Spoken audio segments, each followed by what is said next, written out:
किसी सूरत में रशिया और चाइना ईरान में हथियारों की कमी नहीं होने देंगे। देखिए, आप ये सोच रहे हैं, अगर बड़े सारे सवाल जो डोनाल्ड ट्रंप और पार्टी जो है इनकी एडवाइजर्स की पार्टी, ये जो है ये सोच रही थी कि ईरान की मिसाइल ख़त्म कर देंगे। ये 5 महीने तक इनकी कोशिश यही चल रही है कि ईरान की मिसाइल्स ख़त्म कर देंगे, और वो ये सोचते हैं ईरान की मिसाइल ख़त्म हो जाए, और जैसे ही ये सोचते हैं कि अब कम हुई मिसाइल, वो एक्स्ट्रा मिसाइल फायर करने लगता है। वो जॉर्डन में इतने बुरे पिटे हैं साहब, अगले वीडियो में मैं आपको बड़ा खुलासा करूंगा कि अरब देश अब क्या सोच रहे हैं इस पूरे हमले को लेकर। जॉर्डन में ऐसा पीटा है, कुवैत में ऐसा पीटा है, बहरीन में ऐसा पीटा है, सऊदी भी में भी जैसे हमले हुए हैं, उसके बाद जो है समझ में आ गया इनको कोई मिसाइल विसाइल खत्म नहीं हो रही। खबरें ये हैं कि मिसाइल्स अमेरिका की खत्म हो गई। जनरल डेन केन जो चीफ ऑफ जॉइंट स्टाफ है, ये जो हमले चल रहे थे, डोनाल्ड ट्रंप जो कह रहे थे हम सेकंड वर्ल्ड वॉर के बाद सबसे बड़ा हमला करने वाले हैं, उसका नतीजा क्या होता ये भी डोनाल्ड ट्रंप को बताया गया है। उसका नतीजा ये होता कि नक्शे से कई देश मिट गए होते। आप सोच नहीं सकते कितने बड़े हमले होने वाले थे।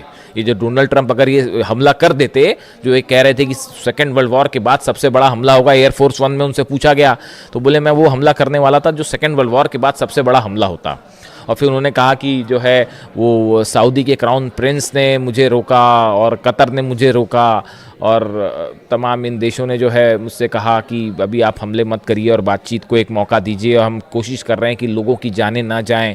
इस तरह की बात डोनाल्ड ट्रंप कर रहे हैं। 168 बच्चियों की मौत जो है वो दिखाई नहीं दी, है ना। अली खामनी साहब को टारगेट किया, वो दिखाई नहीं दिया। उनको शहीद करने के बाद सोचते हैं कि डील हो जाएगी। कैसे डील हो जाएगी साहब? अभी तो फिलहाल जो मेरे पास खबरें हैं, पुख्ता खबर नहीं है। अभी थोड़ी देर पहले हॉर्मुज में एक जहाज को ठोक दिया ईरान ने, थोड़ी देर पहले की खबर है। अभी धीरे से देखिए आएगी बाहर।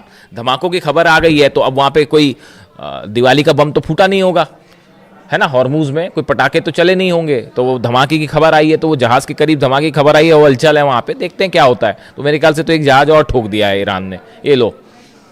तो अब हालात ये है, देखिए मामला ये है कि ये चाइना और रशिया किसी भी सूरत में ईरान के मिसाइल पावर के लिए जो मटेरियल सप्लाई है, टेक्निक ईरान के पास है। लॉन्ग रेंज मिसाइल्स बनाने में जो है वो ईरान बैलिस्टिक मिसाइल्स बनाने में, अपने टारगेट अचीव करने में कोई मुकाबला नहीं है। ना फतह का, ना खुर्रमशहर का, ना सेजिल का, कोई मुकाबला ही नहीं है।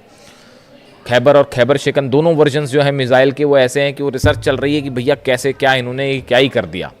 तो और मटेरियल की जो ज़रूरत है वो मटेरियल चीन और रूस से प्रोवाइड हो जाएगा, जो रडार्स हैं वो भी प्रोवाइड हो जा रहे हैं। तो किसी सूरत में चाइना और रशिया जो है वो ईरान को यहाँ पर सेटबैक नहीं होने देंगे, चाहे कितना बड़ा हमला हो जाए। शहादत होएगी, खून खराबा होगा, लेकिन ईरान, देखिए ईरान अपने आप में ईरान नहीं, 9 करोड़ लोग जो हैं वो एकजुट होकर खड़े हैं। तो ये हमले का कुछ नहीं होना जाना, इससे नुकसान होगा, लेकिन ये जंग में ईरान ऑलरेडी जीत चुका है। अब कितनी कोशिश कर ले डोनाल्ड ट्रंप, ये नतीजा बदलेगा नहीं।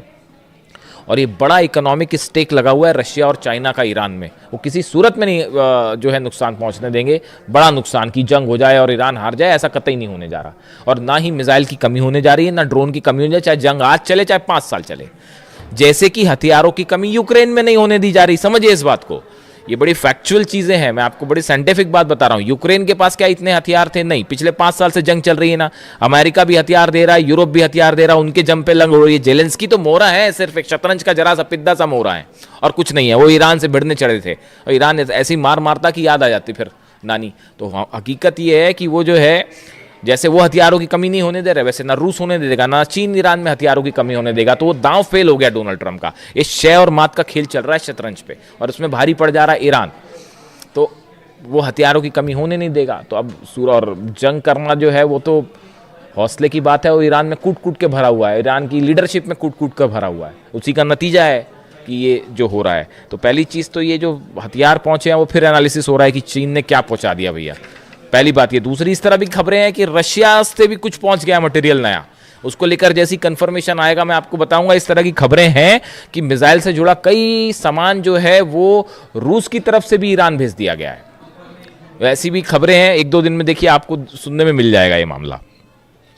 इसके अलावा हॉर्मुज में जहाज़ की खबर मैंने आपको बताई। इसके अलावा देखिए बड़ी खबर एक ये भी है कि इजराइल ने बताया जा रहा है कि नेतन्याहू और डोनाल्ड ट्रंप के बीच फिर से बात हुई है, और ये जो पहले स्ट्राइक का प्लान था, जो नेतन्याहू अमेरिका गए, सब कुछ मामला सेट करके आए थे, पीट हेग्सेथ को समझा के आए थे कैसे हमले करना है और कैसे तबाही मचाना है, सब कुछ मामला जो है वो सेट हो गया था।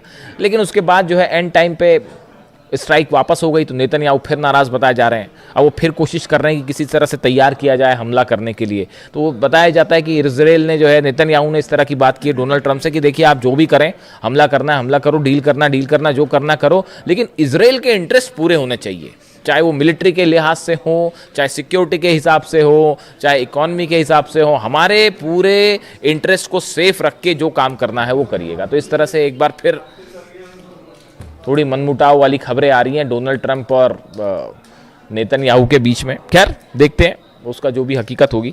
अभी फिलहाल इस खबर से सनसनी है और ब्रिटेन की इकॉनमी को बड़ा नुकसान हो रहा है, वो बाबल मंदेब और हॉर्मुज बंद होने के चलते। मैं उसमें चलिए इकोनॉमिक एस्पेक्ट है, मैं उस पर अलग से आऊँगा, लेकिन फिलहाल इस खबर ने पेंटागन और न्यूयॉर्क में, खासतौर पर न्यूयॉर्क में जो एक्सपर्ट्स की कई थिंक टैंक्स होते हैं जो न्यूयॉर्क से ऑपरेट होते हैं और कुछ वॉशिंगटन में, सब में सनसनी फैला रखी। जो भी अपडेट होगा आप तक पहुंचाऊंगा। वीडियो कैसा लगा कमेंट करके ज़रूर बताएं।